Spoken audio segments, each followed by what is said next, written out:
आज की इस क्लास में लासा और मासा, जैसा कि आप बोर्ड पर देख रहे हैं, एलसीएम और एचसीएफ के बारे में हम डिस्कस करेंगे और बहुत ही बेसिक कॉन्सेप्ट से समझेंगे। ये क्लास उनके लिए बहुत ही महत्वपूर्ण है जिनको बेसिक कॉन्सेप्ट्स में थोड़ी दिक्कत है लासा और मासा की। और उससे पहले हमारा जो यूट्यूब चैनल है परिवर्तन बोधि, उसको आप सब्सक्राइब कर दीजिए और शेयर भी कर दीजिए ताकि ज़्यादा से ज़्यादा आपके मित्र लोग देख सकें और अपना कॉन्सेप्ट क्लियर कर सकें। उससे पहले एक चीज़ और बता दें कि कोई भी कॉम्पिटिटिव एग्ज़ाम ऐसा नहीं है जिसमें कि लासा और मासा से डायरेक्ट क्वेश्चन ना आए। और दूसरी चीज़, इसका उपयोग बहुत ज़्यादा होता है अन्य सारे जितने भी एग्ज़ाम्स, जितने भी टॉपिक्स हैं, चाहे वो वर्क एंड टाइम का टॉपिक हो, चाहे वो स्पीड टाइम डिस्टेंस का टॉपिक हो, चाहे वो रेशियो का टॉपिक हो, तो लासा और मासा का यूज आगे पड़ता ही पड़ता है। चाहे वो घातांकरणी का टॉपिक हो तो उसमें कहीं ना कहीं उसका डायरेक्टली या इनडायरेक्टली यूज़ ज़रूर होता है। तो ये बेसिक कॉन्सेप्ट बहुत ही आसान है। एक बार बेसिक कॉन्सेप्ट समझ में आ गया तो फिर ट्रिक भी बहुत आसानी से समझ में आ जाएगी। तो दोनों तरीके से हम बताएंगे कि कैसे ट्रिक के माध्यम से हम आसानी से लासा या मासा निकाल सकते हैं, या कैसे जो है क्वेश्चंस में हम इसको अप्लाई कर सकते हैं। तो आइए देखते हैं। और आने वाले जो भी एग्ज़ाम्स हैं, चाहे वो शिक्षक भर्ती परीक्षा का पेपर हो या फिर अभी हाल ही में उत्तर प्रदेश की जो पीटी परीक्षा का जो मेंस है, लेखपाल परीक्षा जो कि जून में होने वाली है, उसका पूरा बहुत ही इम्पोर्टेंट टॉपिक है। और भी अन्य एग्ज़ाम जो भी आने वाले हैं, चाहे वो एसएससी सीएचएसएल हो या फिर आगे एमटीएस हो, कोई भी एग्ज़ाम है उसमें ये एक टॉपिक तो होगा ही। तो इसमें 2 या 3 पार्ट में हम इसको करेंगे। और आज के पार्ट में पहले बेसिक सीखते हैं कि क्या होता है लासा या क्या होता है मासा, जिसको हम एलसीएम इंग्लिश में या एचसीएफ बोलते हैं, लीस्ट कॉमन मल्टीपल बोलते हैं, या लोवेस्ट कॉमन मल्टीपल भी कह सकते हैं, या हाईएस्ट कॉमन फैक्टर कह सकते हैं। तो पहले देखते हैं हम लासा, जिसको हम एलसीएम कहते हैं, या हिंदी में इसको लघुत्तम समापवर्त कहते हैं।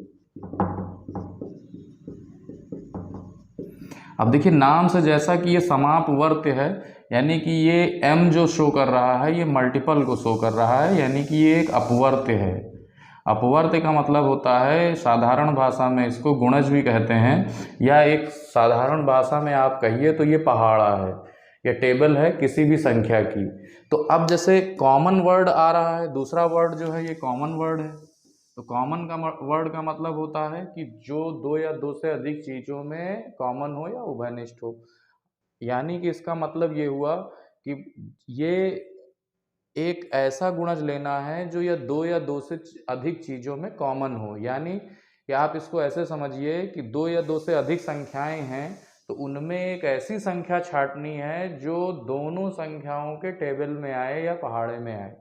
अब देखिए, दोनों संख्याओं के अगर टेबल में, या 3 संख्याएं हैं या 4 संख्याएं हैं, कितनी भी दे सकते हैं, तो सभी की टेबल में अगर वो संख्या आएगी तो जाहिर सी बात है उन सभी से वो विभाजित होगी या डिविजिबल होगी। तो इसका मतलब कि लासा हमारी एक ऐसी संख्या है जो दी हुई संख्याओं से, जिनका हमने एलसीएम निकाला है, जिनका लासा निकाला है, उनसे वो विभाजित तो जरूर होगी। क्यों? क्योंकि उन्हीं का वो कॉमन मल्टीपल है। तो इसको ऐसे देखते हैं, थोड़ा कॉन्सेप्ट वाइज देखिए। जैसे हम मान लीजिए बाई चांस 5 लेते हैं। अब 5 के अगर मल्टीपल्स लिखें तो पहला मल्टीपल तो यही है, दूसरा 10 है, फिर 15 है, फिर 20 है, 25 है, 30 है, फिर इसी तरह से 35 हो जाएगा। ऐसे 10 ले लें तो 20 है, 30 है, 40 है, 50 है, इस तरह से 15 ले लेते हैं तो 15 का 30 है, फिर 45 है, इस तरह से ऐसे इनफाइनाइट मल्टीपल्स हो सकते हैं, अनगिनत मल्टीपल हो सकते हैं। अब हम कहें कि इनमें कॉमन मल्टीपल कौन सा होगा, तो कॉमन मल्टीपल, जो पहला कॉमन मल्टीपल होगा वो ध्यान से देखिए। अगर केवल 5 और 10 की बात करें तो 10 ही हो जाएगा, लेकिन यहाँ 15 भी ले लिया तो पहला कॉमन मल्टीपल जो है वो देखिए 30 है। तो यही कॉमन मल्टीपल है। इट मीन्स क्या हुआ कि ये 5 के टेबल में भी आ रहा है, 10 के टेबल में भी आ रहा है और 15 के टेबल में भी आ रहा है। यानी कि 5, 10, 15 तीनों से विभाजित होगा, और ये पहली संख्या है जो छोटी से छोटी संख्या है जो तीनों से विभाजित हो रही है। तो इसीलिए इसको हम लीस्ट कॉमन मल्टीपल कह देते हैं या लघुत्तम समापवर्त कह देते हैं, क्योंकि ये वह छोटी से छोटी संख्या है जो दी हुई संख्याओं से विभाजित हो रही है। तो यहाँ लासा की अगर हम एक डेफिनेशन देखें, परिभाषा देखें, तो इसको आप बहुत आसानी से समझ सकते हैं कि वह छोटी से छोटी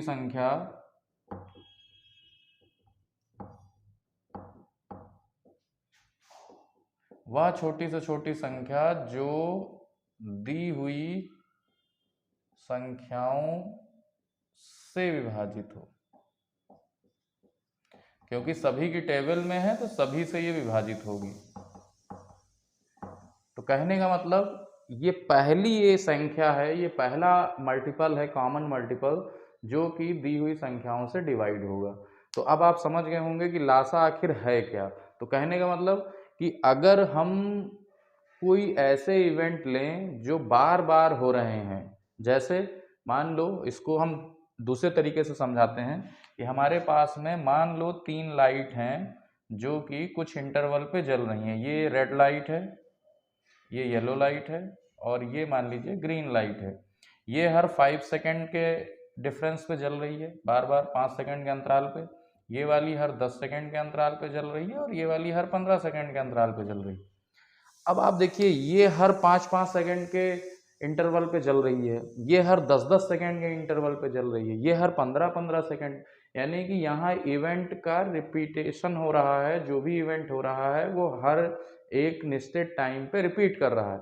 अब हम मान लीजिए एक साथ सबको जला दें, तो जब एक साथ जलाएंगे तो नेक्स्ट टाइम जो है कब एक साथ जलेंगे, ये क्वेश्चन आ जाता है। अब देखिए, ये हर 5-5 सेकंड पे जलेगा, ये हर 10-10 सेकंड पे, ये हर 15-15 सेकंड पे। तो वो पहली कौन सी संख्या होगी जो 5 के टेबल में भी आए, 10 के टेबल में भी आए, 15 के टेबल में भी आए। तो अभी हमने देखा 30, यानी कि 30 सेकेंड्स के इंटरवल पर, यानी 30 सेकंड बाद जो है वो तीनों लाइट फिर एक साथ जल जाएंगी। अब देखिए, फिर हर 30 सेकंड पे, यानी कि नेक्स्ट हर 30 सेकंड पे वो एक साथ जलती रहेंगी। ठीक है, तो यहाँ ये है इसका बहुत ही कॉमन यूज़ कि हम उन क्वेश्चंस में जिसमें बार बार कोई इंटरवल घटित हो रहा है या बार बार घटना रिपीट हो रही है और डिफरेंट डिफरेंट टाइम से रिपीट हो रही है, और हमको अगर ये निकालना है कि किसी एक टाइम पे एक साथ घटना घटित हुई है और नेक्स्ट कब घटित होगी, तो वहाँ हम लासा का यूज़ करते हैं। जैसे एक और क्वेश्चन आता है, ये कोई रेसिंग ट्रैक है, सर्कुलर रेसिंग ट्रैक है, वृत्ताकार मैदान है, और उस पर 3 धावक एक ही स्थान से दौड़ना शुरू करते हैं। अब भाई सबकी स्पीड अलग अलग होगी। मान लो एक धावक है वो 5 मिनट में चक्कर पूरा करता है, एक है वो 7 मिनट में करता है, और एक है जो वो 9 मिनट में करता है। तो जाहिर सी बात है, जो स्टार्टिंग पॉइंट है वहाँ वो सब अलग अलग टाइम पे पहुँचेंगे। पहला वाला 5 ही मिनट में पहुँच जाएगा, दूसरा वाला, ये रेसिंग ट्रैक है, यहाँ से अगर एक 5 मिनट पे, एक 10 मिनट पे, और एक 15 मिनट पे, तो एक 5 मिनट में चक्कर पूरा कर लेगा, एक 10 मिनट में, एक 15 मिनट में, या कुछ और दे सकते हैं 7 मिनट 9 मिनट जो भी है। लेकिन पहला चक्कर जैसे ही उन्होंने स्टार्ट किया, उसके बाद फिर एक साथ स्टार्टिंग पॉइंट पर कब आएंगे, तो वो उनका लीस्ट कॉमन मल्टीपल ही होगा, क्योंकि वही पहली संख्या होगी जो तीनों के टेबल में आएगी, यानी तीनों से विभाजित होगी। अब उसके बाद तो जो हमारा लासा है, जो एलसीएम है, उसके जितने मल्टीपल होंगे, मतलब कहने का यहाँ जो हमारा 30 आया, ये 30 एलसीएम हो गया। अब इस 30 का जितना भी मल्टीपल होगा वो सब 5, 10, 15 से डिवाइड होगा। जैसे नेक्स्ट है 60, ठीक है, नेक्स्ट है 90, फिर 120, ऐसे ही चलता रहेगा। अब आप देखिए, इसी में अगर हम जोड़ देते कि वह 3 अंकों की छोटी से छोटी संख्या बताइए जो 5, 10, 15 से विभाजित हो, तो आप देखिए 3 अंकों की छोटी से छोटी यानी 120 फिर आंसर देंगे, क्योंकि यहाँ देखिए ये 2 अंक में है, ये 2 अंक में है, ये 2 अंक में है, और ये फिर 3 अंक में। अब ऐसे ही इसको और हम आगे लेके जाते रहें तो 3 अंकों में बड़ी से बड़ी भी आएगी। जैसे 990 भी इसी का 30 का ही मल्टीपल है आगे, ठीक है, तो 30 का ये 33 मल्टीपल है। तो जो 990 है, 3 अंकों की बड़ी से बड़ी संख्या है जो 5, 10, 15 से विभाजित होगी। तो कहने का मतलब ऐसे ही 5 अंकों की बड़ी से बड़ी पूछ सकता है, या 5 अंकों की छोटी से छोटी पूछ सकता है। तो हमको बस यही देखना है कि 30 से विभाजित होने वाली 5 अंकों की छोटी छोटी संख्या कौन सी होती है। या अगर मान लो 4 अंकों में बड़ी से बड़ी संख्या पूछे कि 4 अंकों की बड़ी से बड़ी संख्या बताइए जो 5, 10, 15 से विभाजित हो, तो यहाँ फिर हमको ये देखना है कि 30 से विभाजित होने वाली 4 अंकों की बड़ी से बड़ी संख्या कौन सी होगी। तो ये मूल कॉन्सेप्ट है, इसका मूल अवधारणा है एलसीएम की, जो हमने अभी तक आपको बताया। अब देखिए इसको हम एचसीएफ की भी मूल धारणा बताते हैं, फिर हम बताएंगे कि कैसे शॉर्ट ट्रिक से हम एलसीएम एचसीएफ भी नहीं, अभी हम एलसीएम और एचसीएफ की विधि नहीं बता रहे हैं आपको, ठीक है। अभी हम सिर्फ आपको ये समझाना चाह रहे हैं कि एलसीएम और एचसीएफ का आखिर मूल भावना है क्या। क्योंकि बहुत से स्टूडेंट्स हैं वो सिर्फ रटे हुए हैं, विधि रटे हुए हैं कि कैसे एलसीएम निकाला जाता है, कैसे एचसीएफ निकाला जाता है, और ये भी रट लेते हैं कि जहाँ छोटी छोटी लगे जिस क्वेश्चन में वहाँ एलसीएम लगा दो, जहाँ बड़ी से बड़ी लगे वहाँ एचसीएफ लगा दो। लेकिन ऐसा नहीं है, आजकल के एग्ज़ाम्स में क्वेश्चंस को बहुत घुमा के पूछा जाता है। आपको ये इतना कंफ्यूज कर देंगे कि आपको पता ही नहीं चलेगा कि इसमें अगर रटे हुए हैं तो लासा निकालें कि मासा निकालें। तो यहाँ हमको पहले मूल चीज़ सीखनी है, और एक बार आपने कॉन्सेप्ट सीख लिया तो क्वेश्चन कैसे भी घुमा के दे आप उसको बहुत आराम से निकाल सकते हो। तो जैसे अभी हमने कहा ये लासा है, ठीक सेम वैसे ही एचसीएफ जो है वो फैक्टर है। तो यहाँ देखिए इसका फुल फॉर्म होता है, अगर हम इसको रब कर देते हैं, अगर हम एचसीएफ की बात करें खाली अभी, तो एचसीएफ जो है वो उसका फुल फॉर्म होता है हाईएस्ट कॉमन फैक्टर। अब देखिए, या अगर हम हिंदी में बात करें तो इसको कहते हैं महत्तम समापवर्तक। तो देखिए समापवर्तक में अपवर्तक छुपा है। अपवर्तक का मतलब होता है फैक्टर, और फैक्टर का मतलब ये होता है कि वह संख्या जो किसी संख्या को विभाजित करे वो उसका फैक्टर कहलाता है। जैसे अभी हमने बताया गुणज क्या होता है, जो किसी संख्या के पहाड़े में आए या टेबल में आए, और फैक्टर क्या होता है, जो किसी संख्या को डिवाइड करे, ठीक है। तो जैसे किसी संख्या को अगर हम किसी संख्या से डिवाइड कर रहे हैं तो वो उसका फैक्टर कहलाए। तो अब फिर फैक्टर के बारे में समझते हैं कि आखिर हाईएस्ट कॉमन फैक्टर को किस तरह से निकालेंगे या क्या है उसका। तो देखिए जैसे हमने क्या किया, एक मान लीजिए कोई दो संख्या लेते हैं, जैसे हम मान लीजिए 27 लें। अब 27 के फैक्टर यहाँ कई हो सकते हैं, या हमने 36 लिया। तो जैसे 27 को हमने फैक्टराइज अगर किया, तो ये हम जस्ट अभी समझाने के लिए आपको बता रहे हैं, बाकी तो दूसरी विधि तो हम बताएंगे ही कि एचसीएफ की क्या विधि है। तो 3 × 3 × 3, और इसको अगर हम फैक्टराइज करें तो ये 4 × 9 होता है, यानी 2 × 2 एंड 3 × 3, ठीक है। तो ये अब देखिए दोनों में सबसे पहली चीज़, अगर हम हाईएस्ट कॉमन फैक्टर की बात करें तो पहले तो हम कॉमन फैक्टर की बात करेंगे। तो कॉमन फैक्टर का मतलब जो दोनों में हो और बड़े से बड़ा हो, यानी बड़े से बड़ा का मतलब दोनों में बड़े से बड़ी वह संख्या जो दोनों का फैक्टर बने। अब फैक्टर बनेगा यानी कि गुणनखंड बनेगा, तो गुणनखंड का मतलब कि जो उस संख्या को डिवाइड करे, यानी कि वह बड़ी से बड़ी संख्या जो दी हुई संख्याओं को विभाजित करे। तो यही मूल कॉन्सेप्ट है। तो यहाँ देखिए एक ये और एक ये दो संख्याएं कॉमन हैं, तो यहाँ पर जो कॉमन फैक्टर हम देख रहे हैं, हाईएस्ट कॉमन फैक्टर, वो 3 × 3 है, यानी कि 9 है। मीन्स कि 9 जो है वो बड़ी से बड़ी संख्या है जो 27 को भी डिवाइड करेगी, 36 को भी डिवाइड करेगी। इट मीन्स कि अगर 9 से बड़ी कोई संख्या हम ढूंढेंगे कि जो 27 से 36 को डिवाइड कर दे 27 और 36 को, तो वो नहीं डिवाइड कर पाएगा। तो यही हाईएस्ट कॉमन फैक्टर बनेगा। अब यहाँ देखिए इसका यूज़ क्या है। अब अगर किसी चीज़ को हमको बराबर मात्रा में डिवाइड करना है, बराबर बराबर बांटना है, और हम कहें कि जो हम ग्रुप निकालें वो कम से कम निकले, तो ग्रुप में जो मेंबर डालेंगे या जो ग्रुप बनाएंगे वो बड़े से बड़ी संख्या का बनाएंगे। तभी तो दो चीज़ें यहाँ होती हैं। एक तो ये कि अगर हमको किसी चीज़ को कोई अलग अलग चीज़ें हैं और उनको बराबर बांटना है, तो एक तो ये पूछेगा कि वह बड़ी से बड़ी संख्या बताइए या वह बड़ी से बड़ी माप बताइए जिसमें इनको दी हुई चीज़ों को बांट सकते हैं। तो वहाँ तो सिर्फ आंसर हाईएस्ट कॉमन फैक्टर होगा। या फिर अगर ये पूछता है कि अगर दी हुई चीज़ों को हमको बराबर माप में बांटना है तो कम से कम कितने ग्रुप बनेंगे, तब हम क्या करेंगे, पहले हाईएस्ट कॉमन फैक्टर निकालेंगे, यानी कि वह संख्या निकालेंगे जिससे हम उनको डिवाइड कर सकते हैं। फिर डिवाइड करके ग्रुप भी बना देंगे। जैसे एक छोटा सा एग्जाम्पल हम कहें कि मान लीजिए कि एक दो ग्रुप हैं और एक में मान लीजिए 27 बॉल्स हैं और एक में 36 बॉल्स हैं। मान लीजिए ये ब्लैक बॉल है और ये रेड बॉल है।